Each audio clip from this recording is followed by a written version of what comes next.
নীলাঞ্জনা, আমরা বিভিন্ন জায়গার দিকে নজর রাখছি কোথায় কিরকম ভক্ত সমাগম হয়েছে, কারণ আজকের দিনেই কল্পতরু হন শ্রী রামকৃষ্ণ পরমহংসদেব। আমরা সরাসরি একবার নজর রাখবো দক্ষিণেশ্বরে।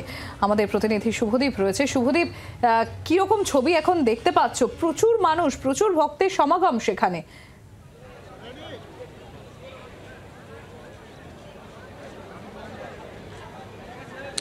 সম্প্রতি নীলাঞ্জনা দুপুর 1:30 থেকে 3টে পর্যন্ত মাকে ভোগ দেওয়া হবে, ভবতারিণী মাকে, এবং সেই কারণে পুজো দেওয়ার প্রক্রিয়া এই সময়টুকু পর্যন্ত বন্ধ। তাই মন্দিরের ভেতরে এই মুহূর্তে পুজো দেওয়ার প্রক্রিয়া চলছে না। কিন্তু যেহেতু আজ 1 জানুয়ারি, যেহেতু আজ কল্পতরু উৎসব, তাই ভক্ত সাধারণ যারা রয়েছেন তাদের উৎসাহে কোনো খামতি নেই।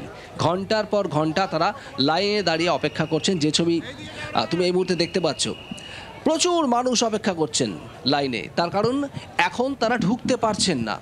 এর আগেও দীর্ঘক্ষণ ঘন্টার পর ঘন্টা লাইনে দাঁড়িয়ে দীর্ঘ লাইন অতিক্রম করে ভবতারিণী মায়ের মন্দিরের কাছে পুজো দিয়েছেন। বছরের প্রথম দিনে হাজার হাজার ভক্ত তারা মনস্কামনা জানিয়েছেন পরিবার যাতে ভালো থাকে।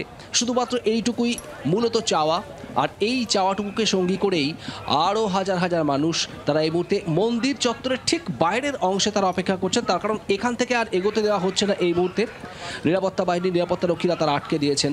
কিন্তু বিকেল 3টে অর্থাৎ 3টের পর আবারও মূল মন্দিরের দরজা খুলবে এবং তারা ধীরে ধীরে প্রবেশ করবেন। পুজোর অর্ঘ্য হাতে নিয়েই প্রচুর মানুষ অপেক্ষা করছে। তুমি দেখতে পাচ্ছ সেই ছবি। আজ 1 জানুয়ারি, যেমনটা বলছিলাম সকাল থেকে, এই কল্পতরু উৎসব, ভগবান শ্রী রামকৃষ্ণ পরমহংসদেব আজ কল্পতরু হয়েছিলেন। একদমই সেই ছবি আমরা দেখছি। শুভদীপ, আপাতত তোমাকে ধন্যবাদ।